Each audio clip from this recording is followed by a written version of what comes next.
आज पढ़ने वाले हैं section 30 of Indian partnership act 1932 जो बात करता है minors admitted to the benefit of partnership. ये माइनर की बात करता है। पहला सब क्लॉज है, person who is a minor according to the law to which he subject may not be a partnership in a form but the consent of all the partners for the time being he may be admitted to the benefit of the partnership. वो partner नहीं बन सकता क्योंकि partnership के लिए आपको contract करना पड़ेगा, कॉन्ट्रैक्ट के लिए आपको इंडियन कॉन्ट्रैक्ट एक्ट जाना पड़ेगा और वहाँ पे कि माइनर कॉन्ट्रैक्ट नहीं कर सकता, लेकिन वो बिजनेस का बेनिफिट ले सकता है। सेकेंड क्लॉज बात करता है, such minor has a right to such share of property and the profit of the firm may be agreed upon and he may have access to and inspect and copy of any of the account of the firm. जब भी minor को admit किया जाएगा partnership में तो उसके पास full rights होगा कि वो फर्म्स की बुक्स ऑफ अकाउंट्स को एक्सेस करे, उनको इंस्पेक्ट करे और वो कॉपी भी कर सकता है कितने फर्म में कितना कैपिटल लगाया गया है या कितने का लाइबिलिटीज़ है। Sub clause 3. Such minor shares is liable for the act of the firm, but the minor is not personally liable for any of the act. Minor को एडमिट किया गया है, वो लाइबल नहीं है किसी भी एक्ट के लिए, फर्म के किसी भी एक्ट के लिए वो लाइबल नहीं होगा। उसका जो भी प्रॉपर्टी का शेयर है या फिर उसका प्रॉफिट का जो शेयर है उसको मिलना है, वो लाइबल होगा उस चीज़ के लिए।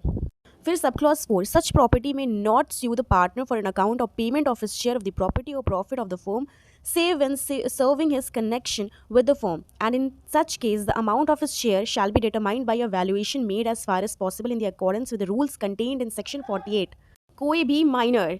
किसी भी पार्टनर के खिलाफ सूट फाइल नहीं कर सकता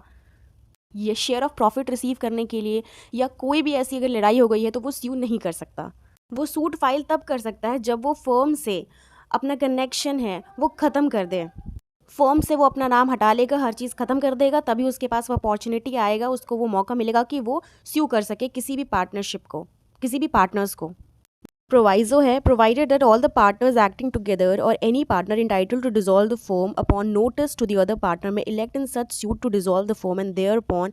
the court shall proceed with the suit as one of the resolution for settling accounts between the partners and the amount of the share of the minor shall be determined along with the share of the partners. वो suit file तब कर सकता है जब वो firm से अपना जो कनेक्शन है उसको ख़त्म कर दे। जब फर्म से वो अपना कनेक्शन ख़त्म कर देगा तब उसके पास राइट आ जाएगा कि वो सूट फाइल कर सकता है against other partners for payment of his share. उसके सब क्लॉज 5 बात करता है, at any time within 6 months of his attaining majority or of his obtaining knowledge that he had been admitted to the benefit of partnership, whichever date is later, such person may give public notice that he has elected to become or that he has elected not to become a partner in the firm, and such notice shall determine his position as regards to the firm. अब वो 18 साल का हो जाता है तब क्या होता है, जब एज ऑफ मेजॉरिटी अटेंड करने के माइनर पब्लिक नोटिस देगा और नोटिस ये देगा कि अगर वो चाहता है कि फर्म का पार्टनर बने तो वो नोटिस देगा, और अगर कोई पर्सन जो है वो माइनर से मेजर हो चुका है लेकिन उसके पास 6 महीने गुजरने के बाद भी वो नोटिस नहीं देता है, इसका मतलब ये है कि उसने एक्सेप्ट कर लिया है खुद को as a partnership member of partnership, तो ये प्रिज्यूम कर दिया जाएगा कि वो पार्टनर बन चुका है फर्म का। तो यही चीज़ बात करता है सब क्लॉज 5, जिसमें कि मैंने अभी आपको जो समझाया प्रोवाइजो यहाँ लिखा है, provided that if he fails to give such notice he shall become a partner in the firm on the expiry of the 6 months. 6 महीने तक नोटिस नहीं दिया तो वो ऑलरेडी माना जाएगा कि वो मेंबर है, वो पार्टनर है पार्टनरशिप फर्म का। सब क्लॉज 6 बात करता है, where any person has been admitted as a minor to the benefit of partnership of the firm, the burden of proving the fact that such person has no knowledge of such admission until a particular date after the expiry of 6 months of attaining shall lie upon the person attorning the facts. Sub clause 7 बात करता है, where a person becomes a partner, जब वो partner बन जाता है,